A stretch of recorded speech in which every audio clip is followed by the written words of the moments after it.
Google Marketing Live 2024. If you didn't watch the event on Tuesday, May 21st, what did you miss? As it turns out, not a whole lot. There were, of course, announcements about performance max and demand gen campaigns, about AI, about new video features, about AI. Oh, and did I mention AI? That was predictable. So instead of the usual roundup, which is really easy for you to find anywhere on the internet, I'm going to start by sharing 5 things Google didn't say at Google Marketing Live that actually tells us a lot about what's going to happen this year, and then the 3 things I think you should be focusing on. I'm also excited to share perspectives of some fellow ex-Googlers and experts later on in this episode, so stay tuned. This is Inside Google Ads, Episode 17, Google Marketing Live Recap and Analysis. I'm your host, Jyll Saskin-Gales. I spent 6 years working for big brands at Google, and now I work for you. Let's get into it.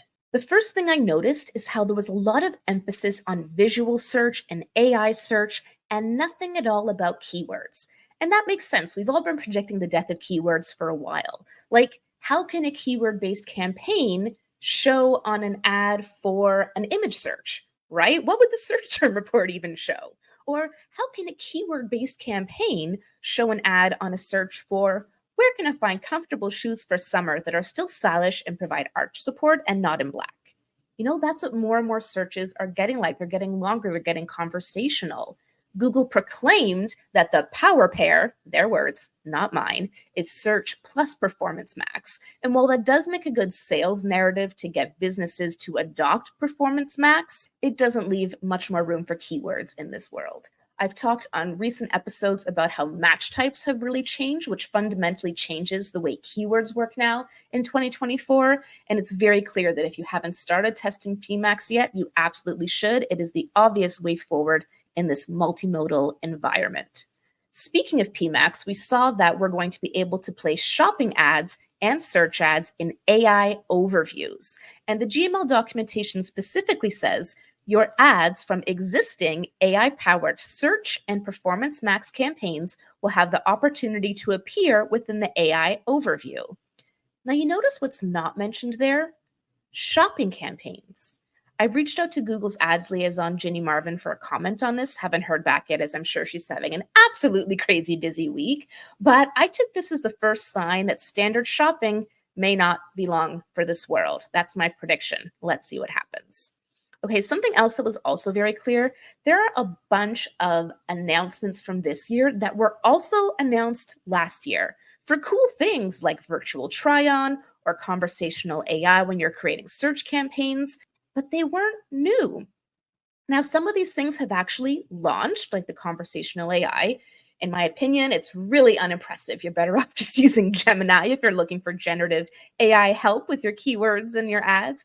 But still, this stuff was announced again this year. And, you know, what I'm reading into that is that layoffs have definitely affected morale at Google. I hear that from my friends and former colleagues who still work there. Maybe that's what's to blame for these really slow rollouts. But yeah, I'm sure even among the 30 plus things that were announced at this GML, they're not all going to be implemented by next GML, at least not widely. Now, one thing that was interesting among a 90-minute event that was not terribly interesting was the amount of stuff Google announced coming for social media and marketplace ad dollars. You know, TikTok Shop, Amazon, Meta, Pinterest, these are all big competitors to Google. And Google really emphasized this Google Lens search and circle to search. And if you haven't done that before, the idea is you can just circle something on your phone and it'll search for that. So if you see a product you really like, say in an Instagram post, you can just circle the sunglasses or the purse or the shirt, and then Google will search for that product, show you results, and you can go buy it. And who gets credit for that? Of course, Google does, not Meta or wherever you actually saw the product. So in my opinion, that was more of a business model innovation than a product innovation. And I think that was one of the most exciting things for Google and for advertisers to come out of GML, not necessarily one of the most exciting things for Google's competitors. But as we'll hear from fellow ex-Googler Solange Abraham in a little bit, there were some things that were announced that were very much Google just playing catch up to those competitors. Now, the last thing I have to mention, though it was not surprising, it was disappointing how B2B and lead generation were completely left out of Google Marketing Live. tons of shopping announcements and retail announcements and e-commerce announcements, but nothing, not even a case study or example for those lead generation or B2B advertisers. And also nothing for travel advertisers, who I know make up a huge portion of Google's ad revenue.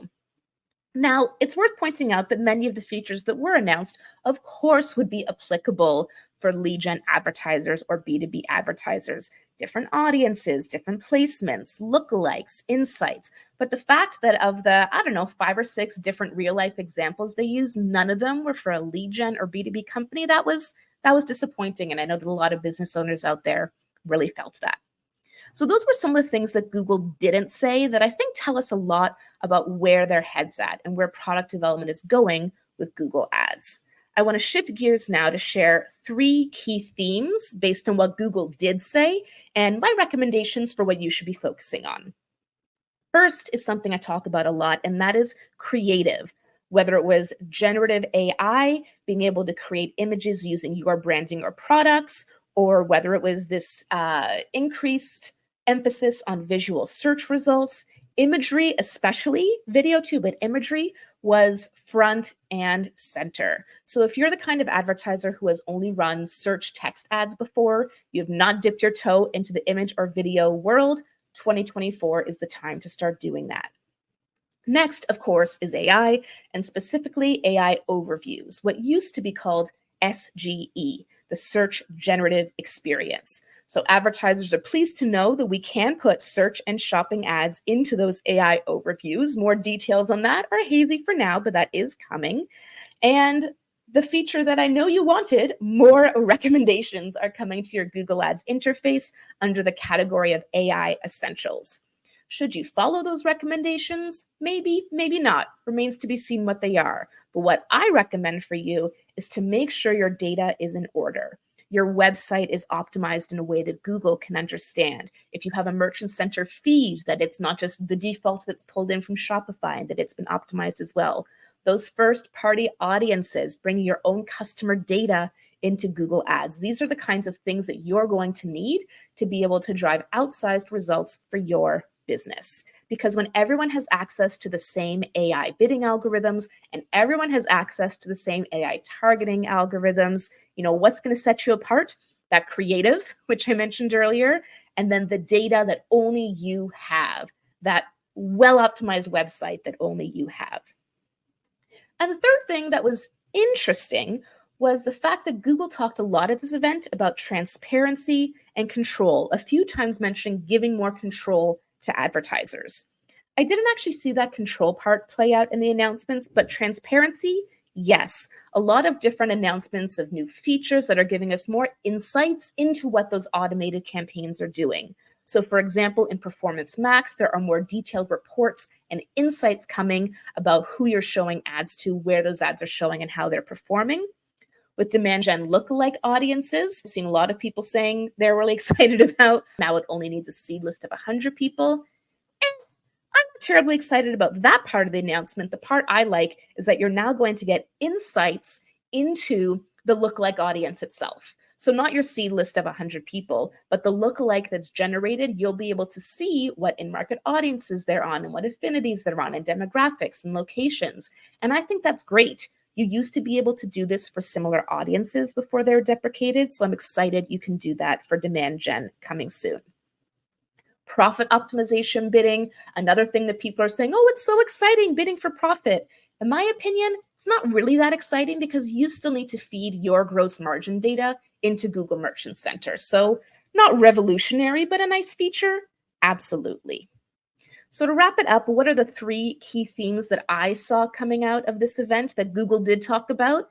The importance of creative, and especially visual creative, getting your house in order to take advantage of all the new AI features and AI search results, and then looking into the various transparency and control features that are available to you. And what you need to do about it is making sure you're testing new creative, that your house is in order to give AI the data it needs. And on the transparency and control front, if you haven't yet started testing PMax, now's the time to do so. I know it doesn't work well for everyone. I know it's hard to do with lead gen, and I know it's hard to do with small budgets. That being said, there was a lot of writing on the wall here that some of your campaign types and your campaign features you're using today are going to go away. Start testing PMAX now. Try to work with the system to figure out how to get it to work for your business. Now I'm excited to introduce some of my guest experts for today. This is an excerpt from a conversation we had yesterday with my Inside Google Ads course members. That was an hour-long conversation exclusively for my members. You can join at learn.jyll.ca. That's JYLL.ca. First up is fellow ex-Googler Solange Abraham. She was based out of the Dublin office at Google and left a few months ago. Here's what she had to say about GML. To me, the event very much felt like they were playing catch up with the competition. When we look at things like the engaged audiences that you mentioned, Jyll, these are things that TikTok and Meta are killing at the minute when it comes to setting up ads over there. Looking, if we bring it over to the video end, making collaborations between creators and brands easier. This is something that we've seen with Meta already, where you can already collaborate on posts that then enter in both of people's profiles and feeds and things like this. So it seemed to me like a lot of these features that they were almost using to polish up their products are built from this pressure of the competition around them. And I think that's why it left a lot of us underwhelmed, because we've seen all of this before. One of the things I really loved is the focus on the customer experience, the end experience. And I think that's why some of the advertisers are a little bit salty, because the focus does seem to be with the end customer and their journey and their experience. Thank you, Solange. If you'd like to connect with her, you can look her up on LinkedIn, Solange Abraham, and the link is in the episode description. Next, I'd like to introduce another fellow ex-Googler, Mathew Growden, also known as Growdy. We actually worked together at the Google Toronto office, and he left Google in the fall. Here's what he had to say. I think the devil was in the details yesterday. It did feel almost like a bit of a non-event. It did feel like that it was a wash, rinse, repeat. You're right. There was a lot of talk of control and transparency, and whether or not there is control or transparency are yet to be seen. And they did a lot of hand waving over AI features that don't seem to exist yet. Like did a lot of and this is what it might look like if you moved really quickly and did it in a video that we edited for perfection. Philip did actually do a great job of reinforcing a lot of the, general core tenets of, very Google specific things, like the fact that search continues to grow at 15%, right? That there's new queries every day. And that the visual search is now very prominent, which I don't think they had ever disclosed previously. Yeah, it surprised me too. So there was some good reinforcement of core data points at the beginning, but then the rest was a bit of a non-event for me. If you'd like to hear more of Growdy's perspective, you can find him on LinkedIn, Mathew Growden. And last but not least, we have Tod Maffin, host of the Today in Digital Marketing podcast. It is the only podcast I listen to every single day, and I actually subscribe to the newsletter as well, which I highly recommend you do if you work in this industry. I've included the link for that in the episode description. Let's hear what Tod had to say. The problem with these events is that when you create this kind of buzz around it, and you are expected to deliver something revolutionary. And instead what Google delivered was evolutionary, right? It was, I think the what we could have subtitled this whole thing is the next 10%. Because, of course we got some better branding.